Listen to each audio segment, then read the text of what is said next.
YouTube channel target सामग्री पे आप सभी का स्वागत और अभिनंदन है। हम बात कर रहे हैं 75 पदों पर आई बीएड असिस्टेंट प्रोफेसर की भर्ती के विवाद की, जिसमें क्या मैटर था। बीएड में असिस्टेंट प्रोफेसर बनने के लिए 75 पदों पर भर्ती का विज्ञापन जारी हुआ था, जिसमें यूजीसी और एनसीईटी द्वारा निर्धारित न्यूनतम योग्यता में विरोधाभास को हाईकोर्ट में चुनौती दी गई थी, जिसका फैसला आ गया है। जिसमें हाईकोर्ट ने क्या किया, उस मैटर को थोड़ा हम लोग समझते हैं। इलाहाबाद हाईकोर्ट ने बीएड विषय के लिए सहायक आचार्य यानी असिस्टेंट प्रोफेसर की भर्ती एनसीईटी के मानक के अनुसार कराने का निर्देश दिया है। एनसीईटी द्वारा निर्धारित कोर्ट ने कहा है कि एनसीईटी द्वारा निर्धारित न्यूनतम योग्यता ही मान्य है। यह आदेश न्यायमूर्ति सौमित्र दयाल सिंह ने अंजू सिंह सहित 2 अन्य याचिकाओं पर दिया है। मैटर क्या है, थोड़ा इस चीज को समझते हैं। 75 पदों का विज्ञापन हुआ था जारी असिस्टेंट प्रोफेसर के बीएड के लिए, जिसमें यूजीसी और एनसीईटी के योग्यता में विवाद हो गया, जिसमें न्यूनतम योग्यता क्या होनी चाहिए यूजीसी के अनुसार और एनसीईटी के अनुसार न्यूनतम योग्यता क्या होनी चाहिए, दोनों पर विवाद था, जिसमें से हम चर्चा कर रहे हैं। यूजीसी निर्धारित न्यूनतम योग्यता यूजीसी रेगुलेशन 18 के अनुसार कहती है कि बीएड असिस्टेंट प्रोफेसर बनने के लिए एमएड अथवा शिक्षा शास्त्र में प्रास्नातक होना चाहिए।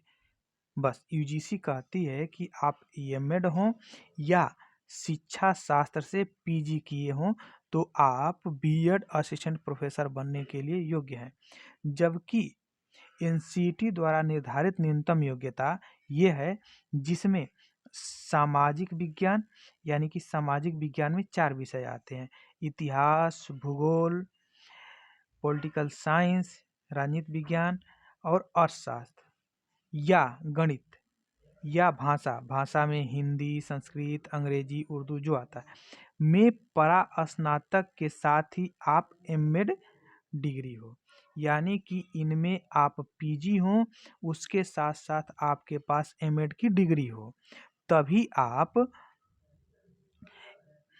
इसके लिए योग्य होंगे। या अथवा ये कहती है एनसीईटी की शिक्षा शास्त्र में परास्नातक यानी कि पीजी हो, साथ ही बीएड डिग्री होना अनिवार्य है।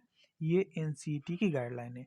एनसीईटी कहती है कि सामाजिक विज्ञान, गणित, भाषा में आप पीजी हो, साथ ही आप क्या हो, एमएड हो, अथवा ये योग्यता नहीं रखते हैं तो शिक्षा शास्त्र में आप पीजी के साथ बीएड की डिग्री होना अनिवार्य है। ये एनसीईटी का था मैटर, और एनसीईटी के नियम को ही हाईकोर्ट ने लागू करने को कहा है। अगर आप बीएड में असिस्टेंट प्रोफेसर बनना चाहते हैं तो ये चीज़ें आपके पास होनी चाहिए। अब इस मैटर में कोर्ट ने याचियों को सही ठहराया और उसमें ये कहा है कि कोर्ट ने याची के पक्ष को अधिक मजबूत माना और कहा कि एनसीईटी की ओर से निर्धारित योग्यता अधिक मान्य है, क्योंकि इसका गठन विशेष अधिनियम के तहत हुआ है। साथ ही आयोग को न्यूनतम योग्यता को परिवर्तन करने का कोई अधिकार नहीं है। ऐसे में 75 पदों के सापेक्ष एनसीईटी की ओर से निर्धारित न्यूनतम योग्यता के अनुसार बीएड विषय का पुनः विज्ञापन प्रकाशित करे और न्यूनतम योग्यता धारित न करने वाले अयोग्य अभ्यर्थियों की फीस वापसी कर भर्ती प्रक्रिया पूर्ण करें।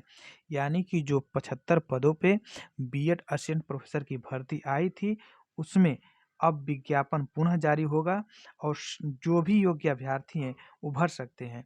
और एनसीईटी की गाइडलाइन के अनुसार ये अगर आप योग्यता रखते हैं तो आप बीएड असिस्टेंट प्रोफेसर का फॉर्म फिर से दोबारा फिलअप करेंगे, और कोर्ट ने इसी को माना है। इसमें आप साफ तौर से देख लीजिए कि क्या क्या मैटर था। यही मैटर था जिसमें से योग्यता मैं आपको बता दिया।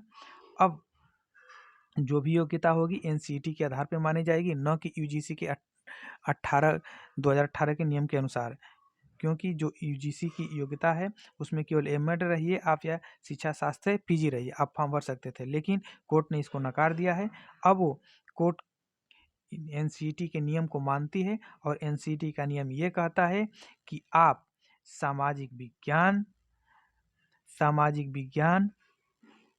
गणित, भाषा में पीजी के साथ साथ एमएड की डिग्री होनी चाहिए, या शिक्षा शास्त्र से आप पीजी हो, साथ में बीएड होना अनिवार्य है। अगर आप ये डिग्री रखते हो एनसीईटी के अनुसार तो शिक्षा शास्त्र में बीएड असिस्टेंट प्रोफेसर आप बन सकते हैं।